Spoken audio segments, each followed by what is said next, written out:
want you to have that because I'm going to say all of it. And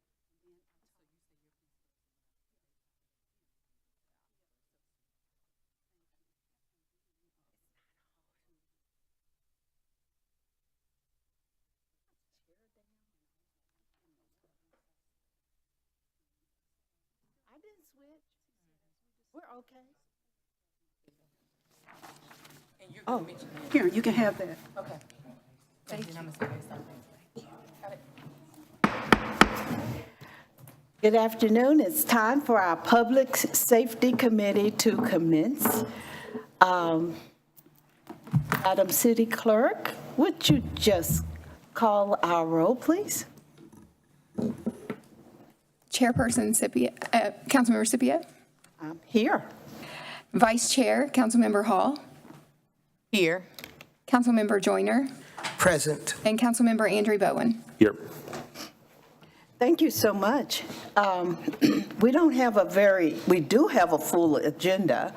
However, we don't have consent agendas, but we will just get started with G1. If you would read that.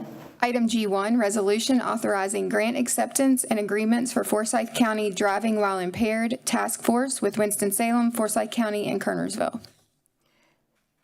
Chief Penn, if you would handle this. Good afternoon, Chair Scipio, members of the committee. While you refer to me as Chief Penn, I am Officer Penn today, as there's a new chief in here today. That'll be Chief Charlie. So he's going to defer to me to talk a little bit about this, and I think he has something to say. So this particular item is one we do every year. This is the formation of the task force with Kernersville and the Sheriff's Office. The DWI task force goes countywide, and they enforce DWI. So this is just, I think it's the 16th year of that, so it's just something we do annually. Thank you. Are there any questions? We have new committee members, but this is one of the ways we actually fund many of our services through the grants that we get from other agencies. And this is just a continuing, it's not a continuing resolution, but we do have to vote on accepting this. So. Don't have a, thank you, Chairwoman Scipio. Don't have a specific question about the item in front of us, but wondered if there could be a point of privilege, personal privilege for the new chief to be able to say something to us maybe after we vote on this item or even now. Yes, I think our new chief has something to say to us. Chief Charlie.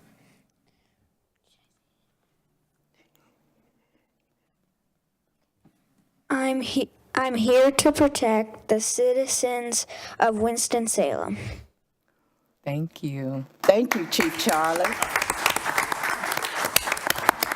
We're absolutely so proud to have Chief Charlie today serving in that capacity.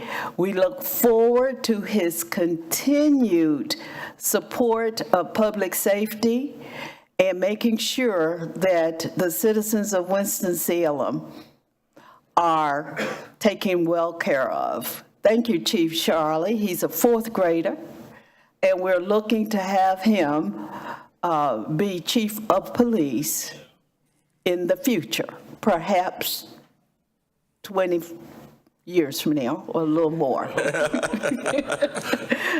Thank you, Chief Charlie. Can we have a motion? Move to approve item G1. I second. The motion's properly moved and second. We'll just, any other discussion? None? We'll have the vote.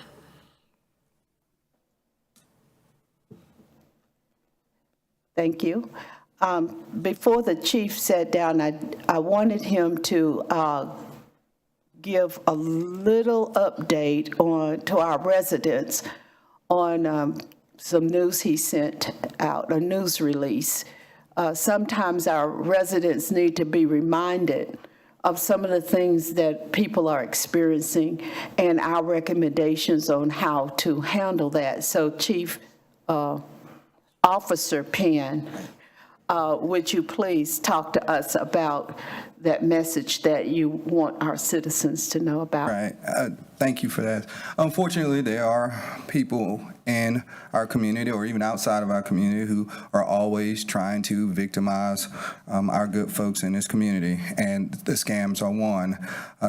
Traditionally, they will target our senior citizens as well as others, and we just had a couple tips that we wanted folks to remember. Number one, if it sounds too good to be true, it is.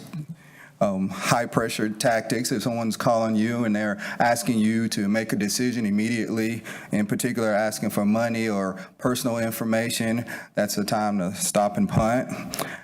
Unconventional payments, wire transfers, those are not normally ways that a legitimate business would ask for any type of payment. Suspicious messages, poor grammar, unclear language, all lowercase letters, it's a good chance that that's somebody who's trying to scam. And any unfamiliar company, I encourage our citizens, don't be afraid to ask for a callback number for a supervisor. What you'll normally find when that occurs is the person will hang up on you. They don't have time to go through all of that. So just that reminder that this is always occurring, and as always, the police department will never call you and say that you have a loved one in jail and ask for money to get them out, and neither will any legitimate law enforcement agency.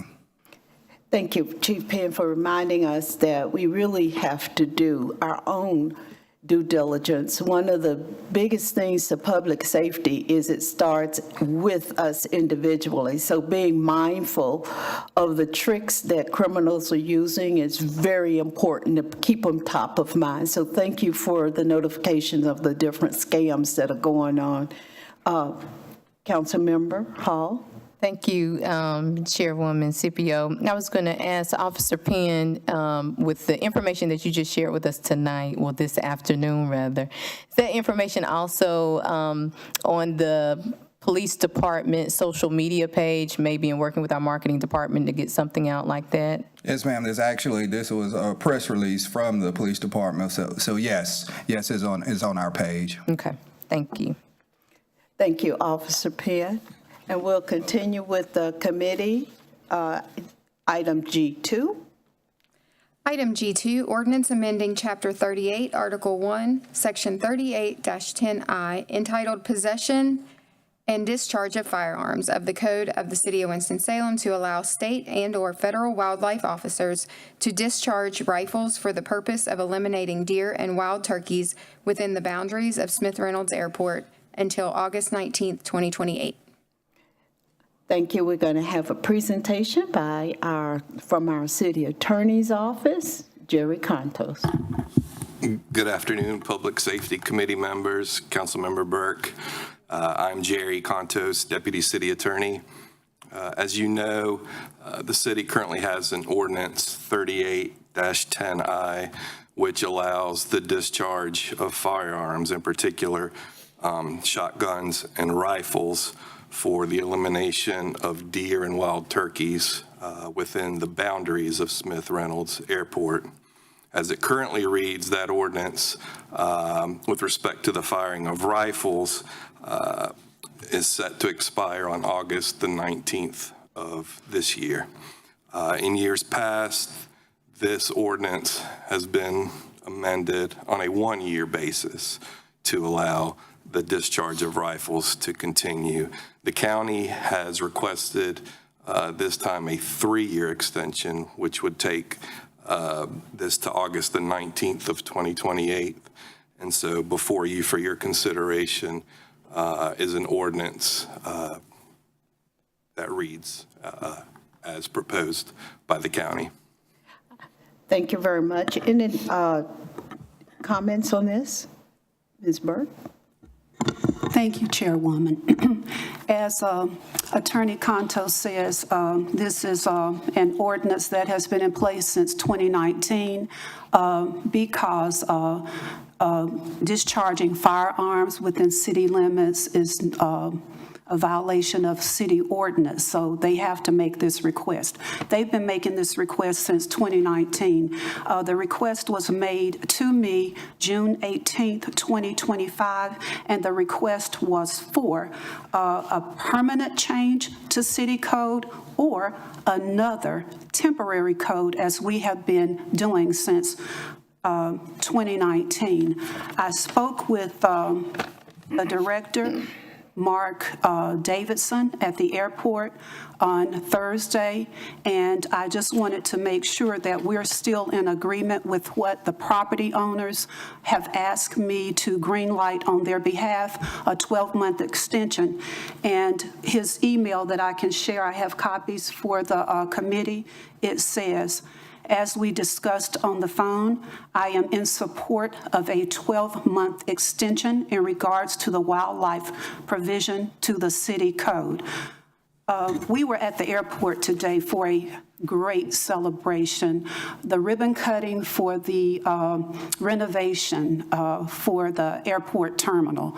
There was a huge turnout. It was just amazing, and it's been a long time coming. I had the opportunity to sit beside my colleague, Councilmember Joyner, and as we sat and looked out the great big beautiful glass window, I pointed out to her all the vegetation along the runway on the other side were the homes of property owners in a community called Northwood Estates. Northwood Estates has hundreds of homes, but right there bordering this property, the runway property, we have about 78 homeowners, 78 properties right there connected to the runway. And as the elected official for these property owners, again, they have given me the green light.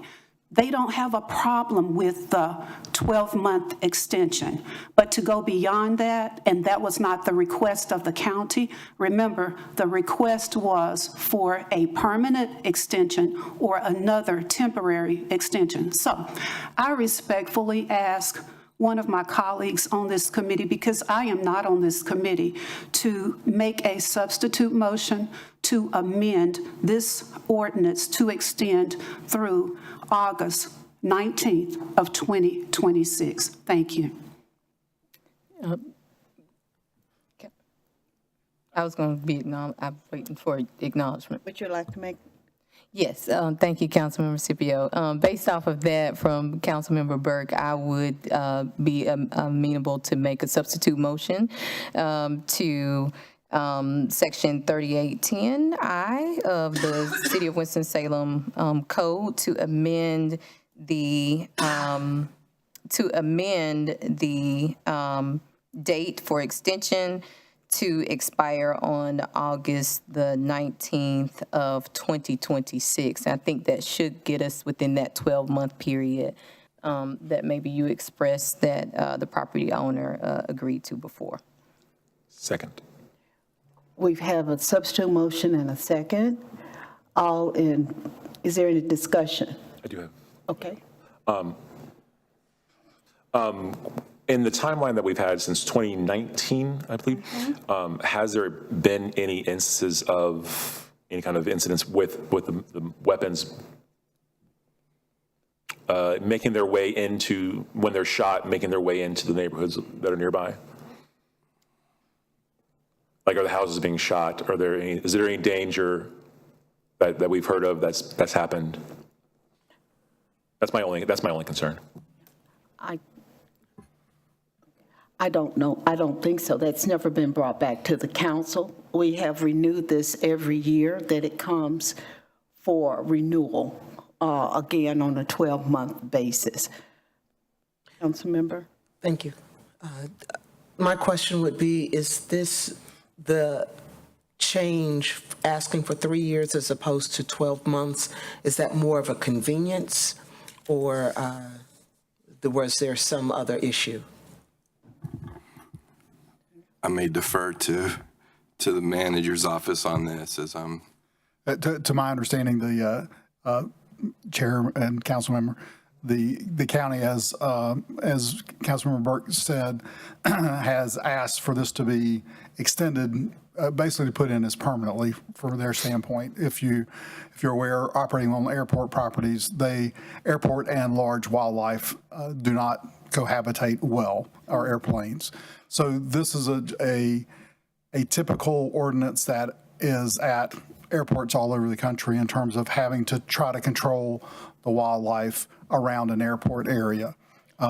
It's up to council's discretion as to how long you want to do it. I think the intent was that since 2019 to now, as was mentioned, to our knowledge, there have been no complaints or concerns that have been expressed.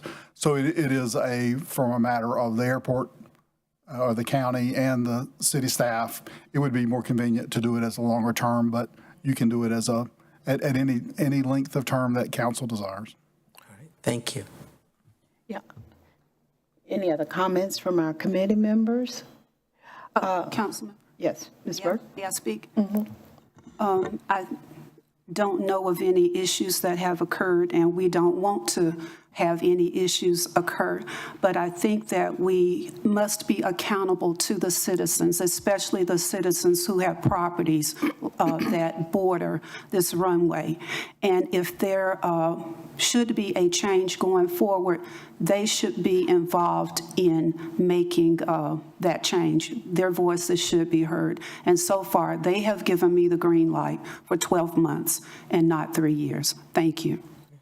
One of the things I remember this coming up was that we do have wildlife at the airport, the turkeys and the deer. And it must be controlled for the safety of the use of the airport. Has not, to my knowledge, been a problem with the neighbors. I think they only do this about once a year to bring down the herd of animals. In one respect, I see this as a convenience to the county, not having to get our permission every year, but having the authority to go ahead and do that. So I would be more inclined to go with the 3-year extension because it's going to happen every year. It's just one of those things, unless there's something that happens that needs to come back to the council to adjust it, I think we could certainly do that. But we do have, are there any other comments before we take a vote? Okay, we have a substitute motion on the floor, voting for changing it to 2026, 12 months. All in favor of that, please vote.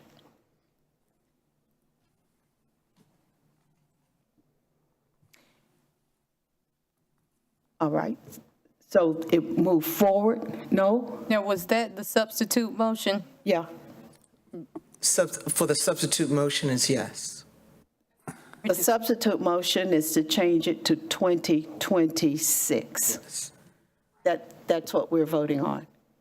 For the substitute motion. For the, Yes. all in favor, raise your hand, since is there, all in, to 2026? 2026. Did you say yes? Yes. Okay, so it was correct on the screen. 3 to 1. No.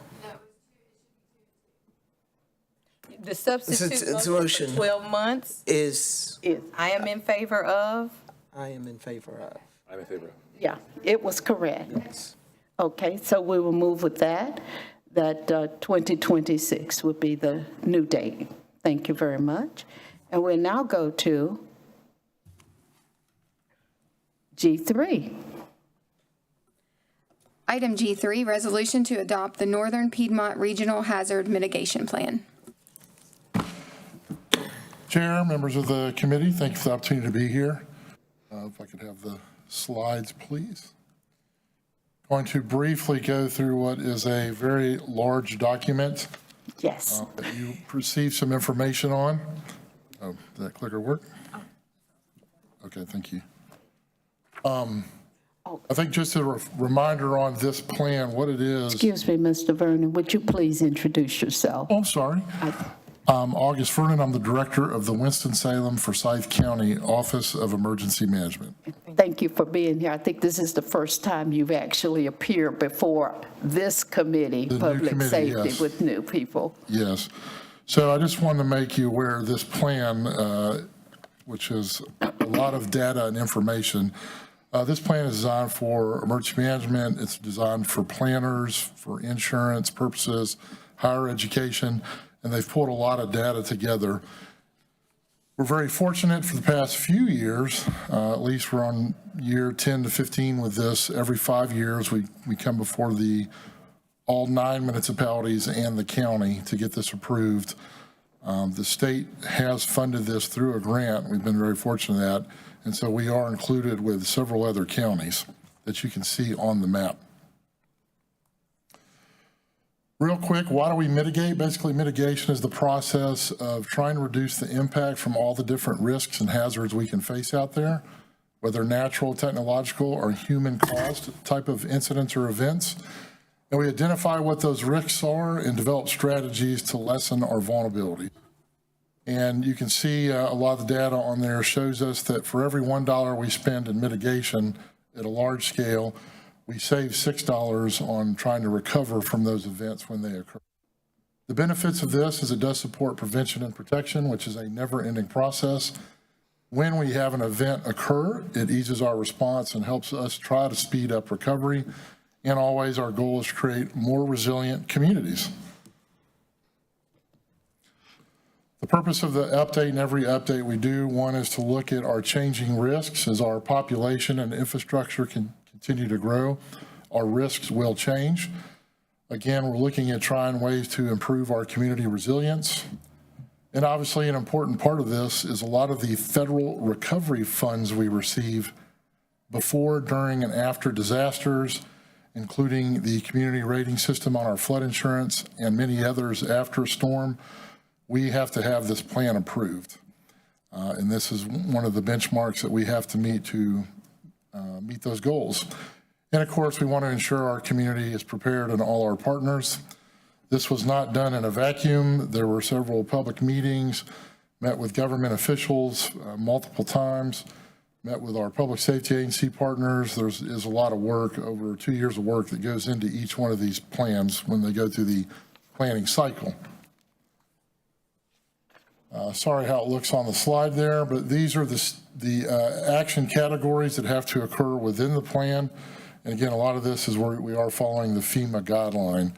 One is prevention, trying to prevent these from occurring, protecting our property, both current and future building. Public education and awareness is something we're always trying to work at and improve on, and we continue to do that. It never ends. Our partners in public safety and emergency services, natural resource management, and again, any type of major structural projects that are occurring. And under each one of these, there's a lot of action items that have to occur. So this is a snapshot. Again, there is a high volume of data and mapping and GIS and analytics in here, but this kind of gives you a snapshot of how we look at some of the risks that could occur. And obviously in the Piedmont Triad, what they call high risk looks at how many times this has happened, what is the impact, how long does it take to recover. Obviously, after the significant cyber event that the city faced, that moved it up, because once you've gone through one, we know the risk is higher. So typically that's always been a moderate risk that moves up, and every one of these can move up and down every few years. The excessive heat we've seen this year, tornadoes and thunderstorms, we know what is called inland flooding is an issue. Obviously going through the COVID-19 moved infectious disease up to high risk. So again, all the different risks we face, this is one way you have to do planning, because it's impossible to plan for everything all the time. And this is another way to look at the process, which is how they prioritize them. Priority of risk index, the PRI score there you see at the end. So there is a process. What's the impact? How would we be impacted? Has it occurred before? What was the impact? What resources do we have? Compared to some of our other neighboring communities, we're very fortunate here in Winston-Salem County to have a good amount of resources, public safety and otherwise, to respond and plan and prepare for these events. So part of the process, and we do have an appendices that is about another 600 pages of all the citizens' comments that have to be documented, all the comments from government officials, several online surveys and other things that took place. And this is what the citizens addressed as some of their concerns. Number one being infrastructure vulnerability, natural disaster preparedness, cybersecurity threats, and resource accessibility during crisis, and always public awareness and accountability. These were sort of the key areas. And it was interesting to note, out of all the surveys across 7 counties, the highest number of participants was from Winston-Salem. So it is a tremendous amount of information. Certainly glad to go through more specifics with you if you'd like to at a later time, but this is how the plan has to be broken down. I will not bore you with all the details. Part of the plan, which is what I have here, the update with all the data and information, which includes the improvement plans and corrective actions we can take, some of them. We also have to have the appendices that we are required to have, which you can see some of the data there. So overall, it is over a 800 to 900 pound page plan with a lot of data and information. So where we're at now with this plan, what do we require? What's your involvement with it? The way it's presented to us, FEMA has approved it, and the State Division of Emergency Management has approved it. And sort of the final step that has to happen is we're now working with all the municipalities and Forsyth County. Some of my staff have already been appearing before other boards with the other municipalities.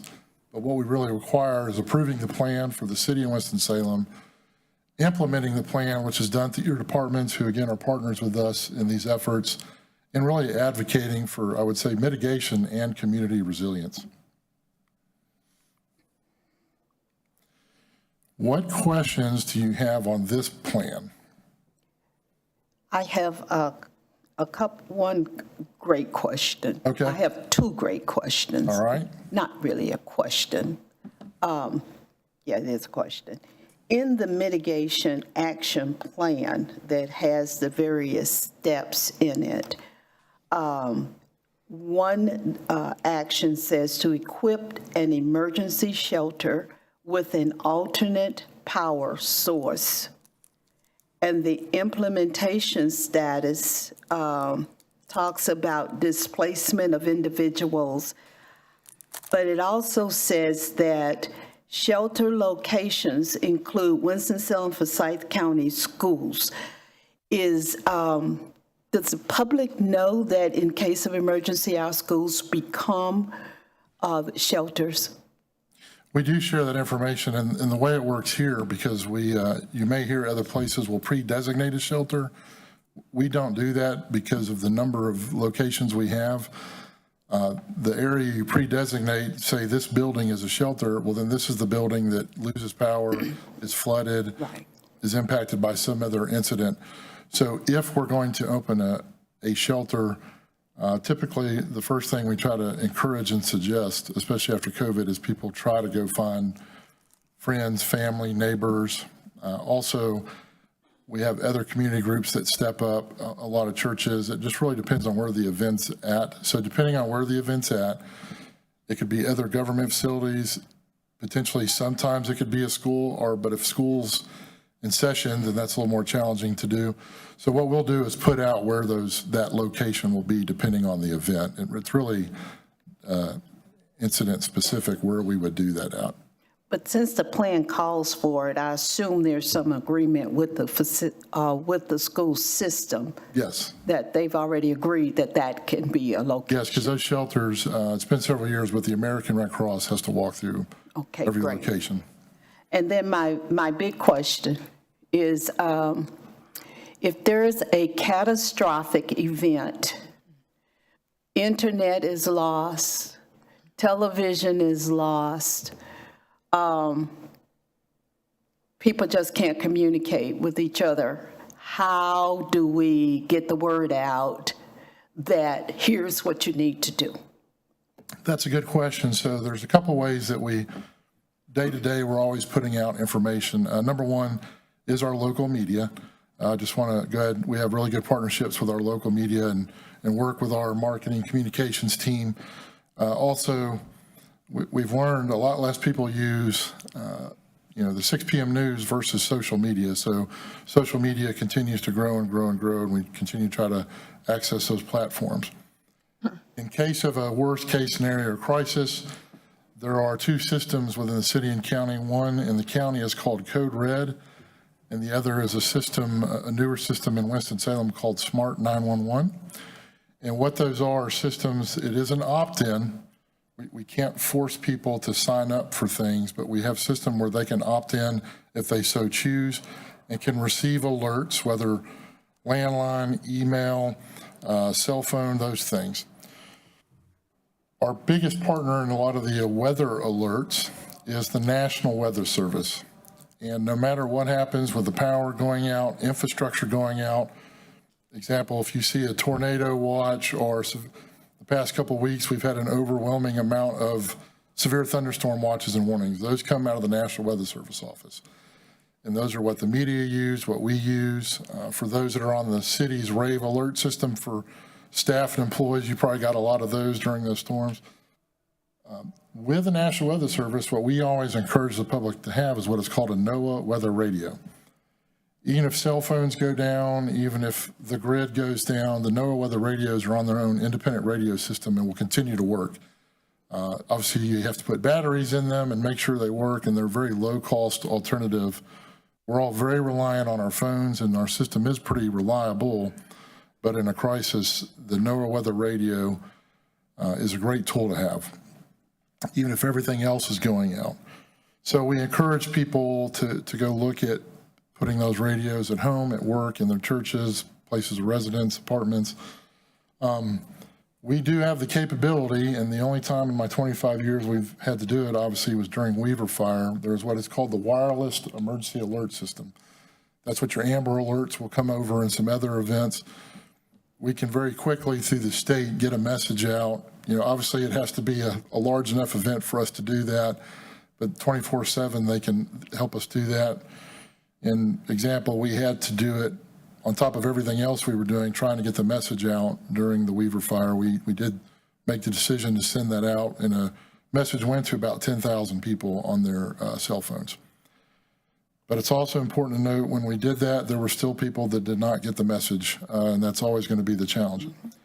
And last but not least, everyone remembers the radio or their television doing an emergency alert. We can trigger that if we have to, but that would have to be a pretty significant event for us to do. So there are a lot of steps in there and things that we can do, but as always, we would encourage the public to try to be prepared and resilient as possible as they can. Thank you so much. We don't ever want to have something that's major, catastrophic, but we also have to be prepared. And I think that's the key, to make sure people know they've got to get prepared before they absolutely need it. That goes for our city employees as well as all of our residents. I think this is really a wonderful presentation today. And any other questions, concerns? Okay, let's start with Councilmember Hall. And we'll go. Thank you, Councilmember Scipio.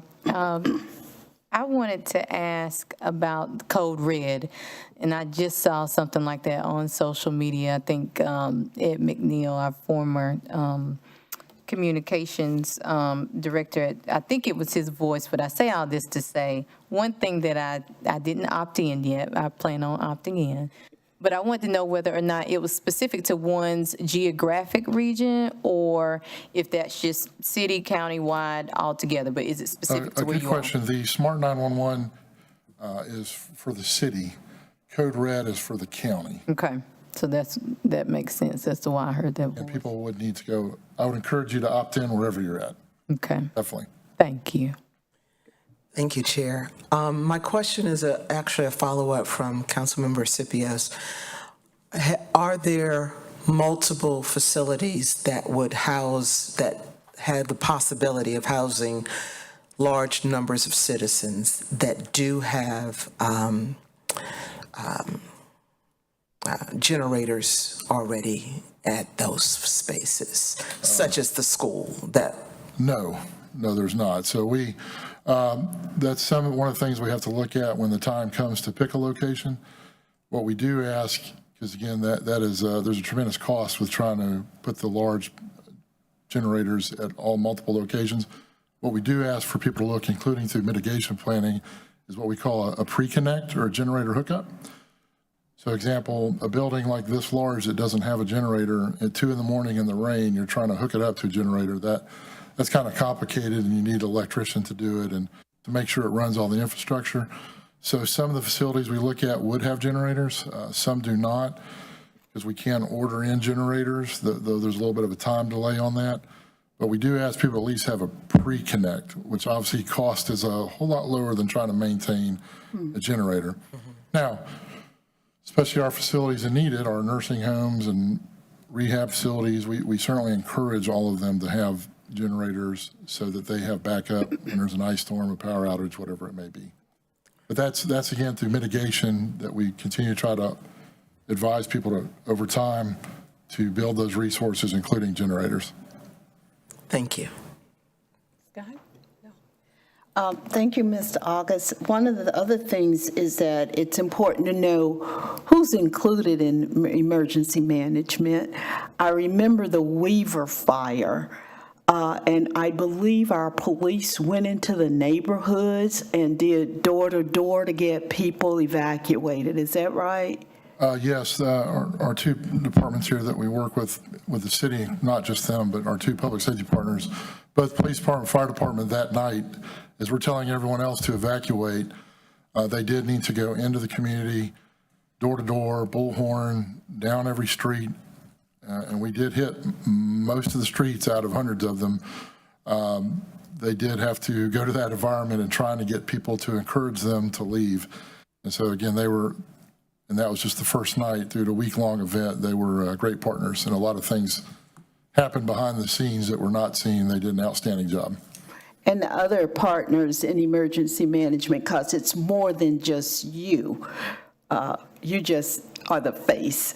But I assume it includes our fire department excellently. Absolutely, and I'll talk about this in my next presentation, but we have over 100 partners within the region, the city, the county, a lot of the even city departments, agencies we work with on a very regular basis.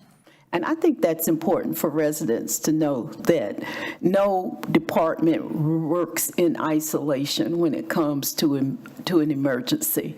It's one of the times when people work together, and there's a command center, and people follow the orders that are given to actually have a positive outcome.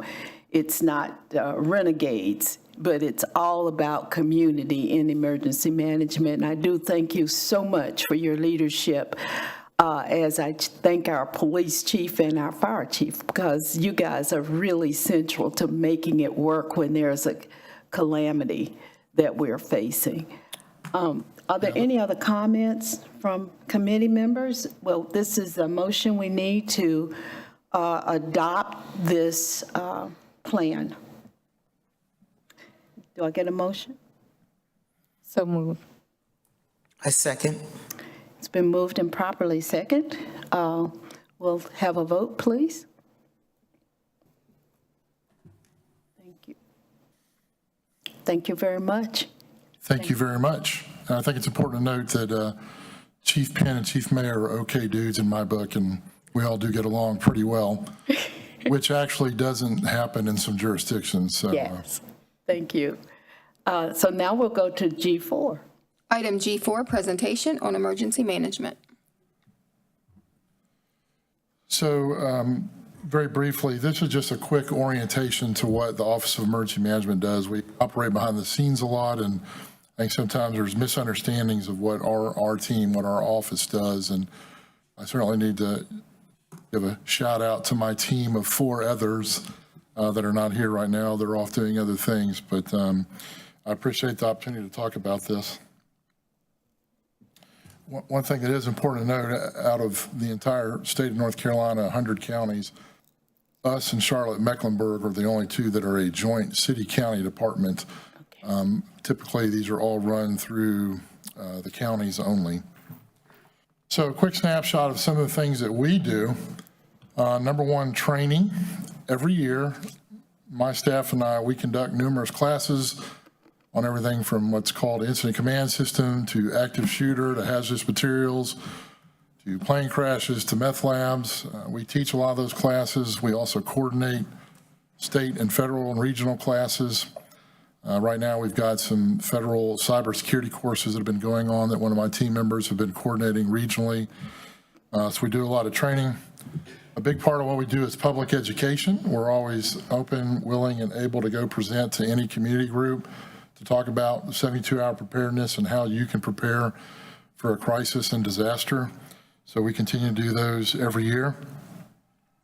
Planning, we are involved in various planning for everything from A to Z that you can imagine with our local business partners, our regional partners, our hospitals, our healthcare partners, our public safety agencies. There's always several planning efforts that are going on at any given time. We also participate in what are called exercises. And what an exercise is, think of it as a war game. We do participate in those every year. We've had some this year where, including police department, fire department participated in, everything from what we call a tabletop exercise, which is a room like this, to we have responders in the field that are doing things. We've done everything from a hospital event to an airport event. Those exercises are always going on. Also, our team, the response, we maintain an on-call duty officer 24/7, 365. I was duty officer last week, and we also will respond to incidents across the city and county if it's large scale enough, or we could do a virtual meeting or a phone call. Just a lot of different ways we do that. Also, if we know there's really, really bad weather and we don't need to stand up an operations center, but we'll put 2 people on call as duty officers. Also, with the coordination and collaboration, we have in what is called the City County Emergency Operations Center. And the Emergency Operations Center is a physical space where we all come together, whether it's 10 people up to 60 or 70 from all our partnering agencies. We've had people in for a variety of incidents and events that we will stand up our Emergency Operations Center. Right now, our primary Emergency Operations Center is at 301 North Church Street at the Forsyth County Public Safety Center. We also have alternative backup sites that we have moved to at other times, depending on what's going on in downtown. So we maintain both the Operations Center and what we call the Situation Room, which is a smaller version of the Situation Room, which is up and running all the time. So we maintain those two for coordination and collaboration. Also on coordination, we maintain relationships, as I said earlier, with over 100 agencies from law enforcement, fire, EMS, public health, healthcare, regional, state, 911, school systems, nonprofit, non-governmental. It's our list of partners is pretty extensive, and we're always working to keep that list maintained because all those groups can come into play depending on the incident or event that impacts us. So this is just a snapshot. I picked 7 years since that's how long I've been back as director. And you can see all the things that have happened here in our area. Multiple hurricanes and tropical storms. It's hard to believe this, but we have had ice storms in the past, pretty significant ones. We've had significant snow events, which have gridlocked the county. We have had some very serious flooding incidents. And as always with flooding, I'll give a shout out to our Winston-Salem Fire Department and their team, which we've had to use a lot locally, and we're fortunate they're able to deploy to help our surrounding communities. Hurricane Helene deployments. Myself and 2 other of my team members deployed up to the mountains, including our other partnering agencies here in the city. We were able to go and assist them. And that system is designed that way. They were impacted in Western North Carolina, but the next time if we're impacted, they will come and help us. Obviously, COVID-19, we were involved with public health extensively on that. The Weaver Fire, we did open what was called a coastal mega shelter at the LJVM Coliseum several years ago. And we had 600 people housed for over 2 weeks at the Coliseum. And that took a pretty extensive partnership with Wake Forest University to do that. Unfortunately, we've had, human-caused man-made events like school shootings. We've had plane crashes, the major cyber event. Anytime there's very large events, again, you don't see this happening, but very large protests, large concerts, other events, the NASCAR race, there's a lot of planning and coordination that take place in the background with our partners. Anytime we've had presidential or campaign visits, we'll work with the planning for those events. And obviously NASCAR is a recent example. There was a lot of planning that took place behind the scene to make sure we had a safe and successful response. And that's not even a list of everything that's happened the past 7 years. This is just sort of a visual aid or visualization of some of the things that have happened the past few years. The Weaver Fire, we've had other large fires since then. The picture in the bottom left is the Clemens tornado. I think that's important because due to some quick alerts, those houses that were destroyed, there were people in those houses that were given notice to get to their basement. And they had about 30 seconds, but there were no fatalities from that storm in that area. Obviously, flooding can continue to be an issue. And then we're fortunate to have two major transportation corridors, I-40 and US 52, but that means there's a lot of hazardous materials going up and down the road. And we unfortunately have accidents or incidents like that you can see there, where it takes a large response to recover and clean up from that. Just in the past 3 weeks was just trying to think. We went from one extreme to the next. We had extreme heat planning. Obviously, there was a lot of conversations around that. We spoke to the media a lot of community groups about ways they could try to plan and prepare for that. We also responded out to Alamance County with that pretty extreme flooding they had from Tropical Storm Chantal. And they're in the snow camp area in Mebane and a couple other areas. And then 3 weeks ago, we had what was referred to as a microburst in East Winston off Ogburn Avenue, which initially was reported as a tornado.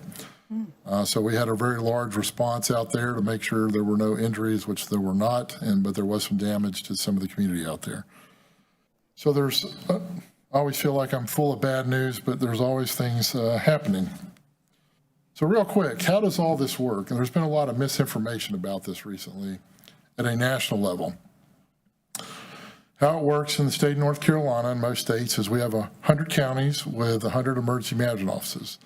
We typically will handle any major incident or event with the resources and agencies we work with locally. If the need exceeds what we have locally, that's when we then reach out to the state, our state partners through the Division of Emergency Management. If the state becomes overwhelmed, which can certainly happen, that's when we reach out to the Federal Emergency Management Agency and federal partners.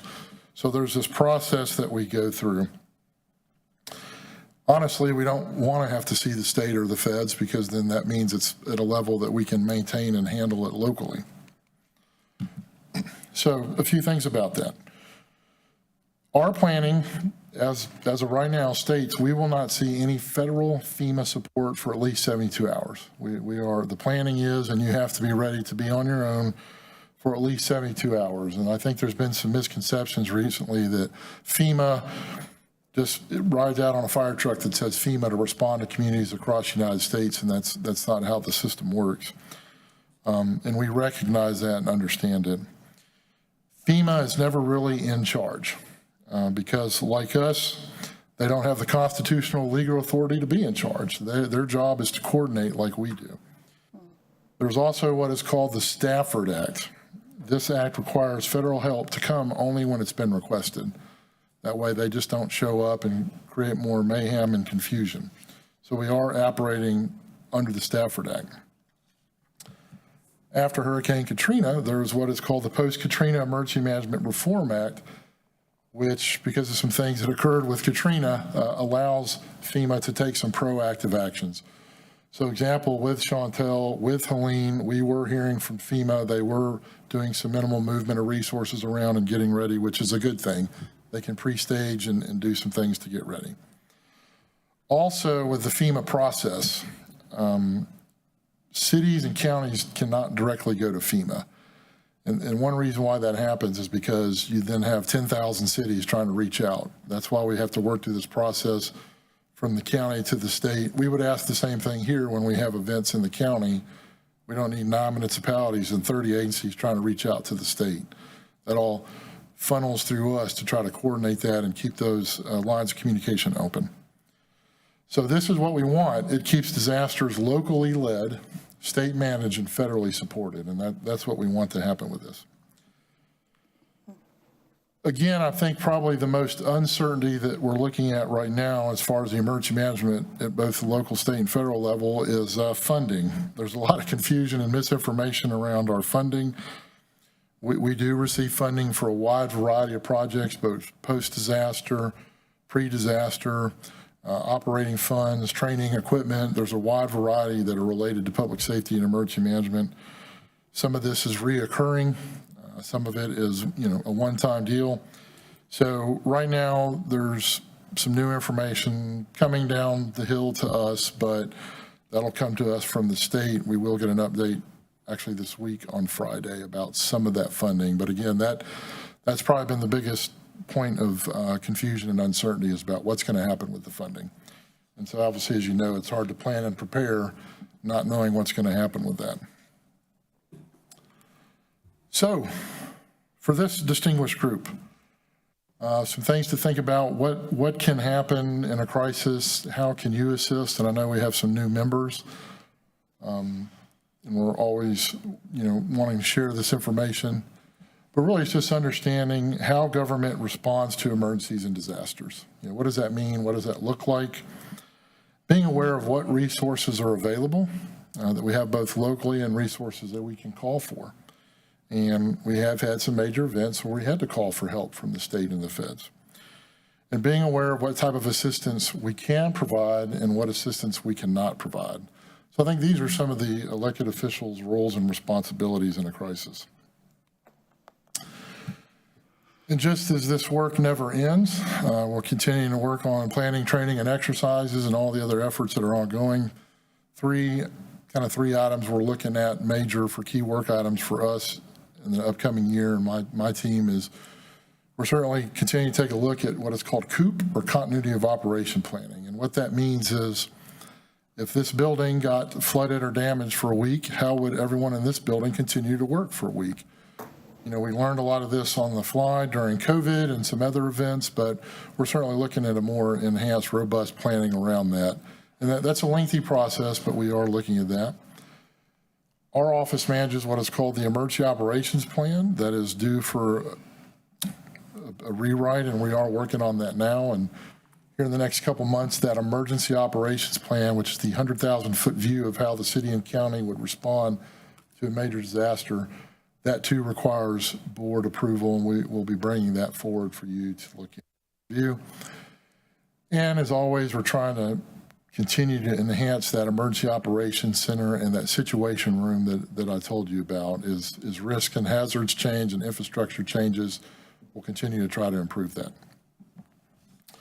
So that is a quick snapshot of what emergency management does. And what questions would you have? I always have questions. What's your primary source of funding? The city and the county. It is a 50-50 split. 50, okay. And then the state and federal are specific to disasters or events? Some is some reoccurring annual funding that we have to meet a lot of benchmarks with the state.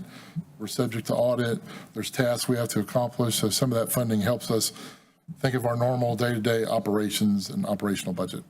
And then there's others that could be around training, around exercises. It really depends on the specific grant. So the slide that you said, elected roles and their responsibilities, could you give us a cheat sheet for that so that we'll know exactly what to say to people so it's not up to our interpretation of what is actual and what is real? I would certainly be glad to do that. That would be very, very helpful so that we're all on the same page with the same information and not assuming something. That would be great.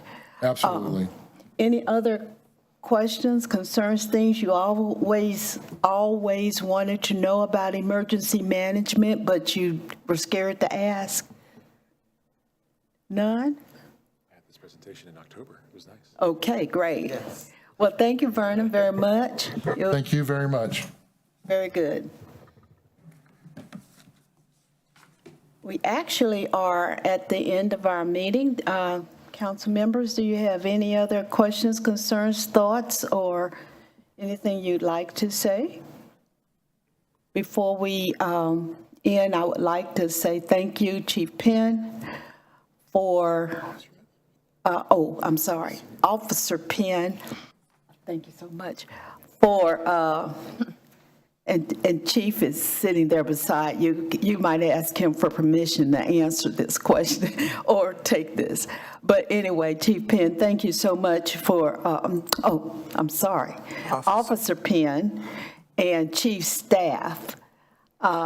Thank you so much for all you did recently with the homicides we had in our city. I want to say that community safety really starts with residents, and I applaud you for taking a stance that for young people who are under 18, they are not legal adults, that their parents are still responsible for them, and that it's up to the parents to make sure their children are acting appropriately in all situations.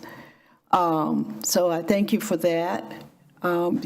That is something that's a major step. And new chief, I want you to get the word out to all of your friends that they need to behave, do what's right, because it starts with you and your friends. So I know you'll be a great ambassador for us to get that word out to your peers, because it really matters. And I thank you, Chief. And I'm so happy we have a chief with us today. Thank you. Thank you. And Chief Mayo and all of our wonderful firemen and the staff of the fire department, we don't always take time to say thank you. We take you for granted, like we take our police officers for granted. We take that you're going to always do an excellent job every day, and we thank you. We thank you because that's the greatest thanks we can give. And we also want you to constantly know it never hurts to use this committee to tell the public things they need to know to prevent fires. And because that is important. We don't tell people enough. I don't know about you guys might be too young, but I remember growing up where there was always Smokey the Bear. Only you can prevent forest fires. So only the residents can prevent in-home fires. Only the residents can prevent homicides. We just need to make people, remind them that that's their responsibility so that we can have safe communities. Thank you so much. And Councilmember Hall. Thank you, Chairwoman Scipio. I just want to echo the words that you said and to show homage to Officer Penn for his leadership and also for what all of our folks in public safety do for us throughout the year, whether they receive the thanks or not, but particularly want to acknowledge the way that I have seen community to show up within the past week and a half, I would say. in doing even stops on the street with signs and honk if you were wanting to stop gun violence, and people doing the back-to-school events, and unfortunately, even folks that are doing the balloon releases in memory of loved ones that were lost. But I have at least in the storm been able to see some sort of rainbow with community coming together and trying to make a public acknowledgement of their stand and trying to make sure that they send a message that they do not want this city to be continuously plagued with gun violence. And so I want to shout out the city of Winston-Salem, the residents, while also shouting out our officers in blue, and then of course always, like Councilmember Scipio said, recognizing and acknowledging our folks in fire service and also in emergency management. I also, while I have the mic, want to give a shout out to the police department for the job well done that they did on last Tuesday in observance of National Night Out, understanding that the citywide event had to be canceled due to weather, but I do want to give a shout out to them and what I did see even on social media with going to various stops in various neighborhoods that did still have their events. And so want to shout out them, but also shout out the community again for making a very public statement and stance against violence, and also fellowshipping with fellow residents. So thank you. Thank you. Councilmember Andre Ho. Andre Bowen. We got married. I got you guys. I do. No, thank you, Chair. Just kind of reiterate what a lot of my colleagues have said.